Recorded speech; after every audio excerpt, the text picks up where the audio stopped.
મહિજડા સાહેબ કહે છે કે આ રીલ બનાવવામાં ટાઈમ બગડે કરતાં તો મહિજડા સાહેબ મેં ઓલરેડી આ ખેડૂતો વિશે એક રીલ બનાવેલી છે. તમે મારી અઠવાડિયા પહેલાંની એક રીલ જોઈ લેજો. બાબા બાગેશ્વરને જે બનાવે એની પહેલાંની એક રીલ છે ને એ આ ખેડૂતો ઉપર જ છે. બરાબર છે, એટલે એની પર વાત થઈ ગઈ છે, તમે જોઈ શકશો.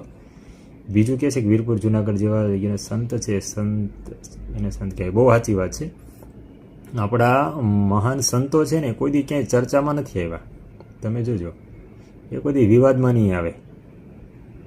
કારણ કે સંત બડા પરમારથી ઝાકા મોટા મન, વો સબકો દેતે હૈ રામ સરીખા ધન. તમને ભગવાન આપે, તમને ચમત્કાર દેખાડે ને એ બધા તો જ છે જ. એ બહુ આમ ચૂટર મૂટર કહેવાય બધી વસ્તુ, પણ ખરેખર ભગવાનના સાચા સંત હોય ને તો એ હૃદયની અંદર, લોકોના હૃદયની અંદર ભગવાનની પ્રત્યે શ્રદ્ધા ઉપજાવે, ભક્તિ ઉપજાવે, જીવન શાંત કરે. માણસનું મગજ શાંત ક્યાં થાય? મંદિર જવાથી. અને મંદિરે એટલે કે સાચા સંતોના જે સમાગમ થતો એવા મંદિરે જાઓ તો તમારું મન શાંત થાય. તો એવા સંતોના સ્થાન આપણા સૌરાષ્ટ્રમાં, ગુજરાતની અંદર તમામ જગ્યાએ છે. એ વાત સાચી તમારી.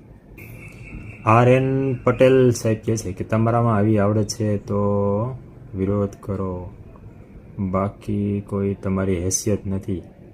તમે નવી દુકાન ચાલુ કરી. હા ભાઈ, બિઝનેસ કરવો હોય તો નવી દુકાન ચાલુ કરવી પડે, અને મેં દુકાન ચાલુ કરી જ છે ભાઈ. તમારે માલ જોતો હોય તો કહેજો, અમારી ફીડમાં, અમારા સ્ટોરીમાં, અમારા રીલમાં મળી જશે તમને. કહે છે કે તમારામાં આવડત છે. હા, તમે એટલું તો સ્વીકાર ને મારામાં આવડત છે બોલવાની થોડી ઘણી, તો હું બોલું છું. બાકી તમારી કોઈ હેસિયત નથી ભાઈ, મારી કોઈ હેસિયત નથી.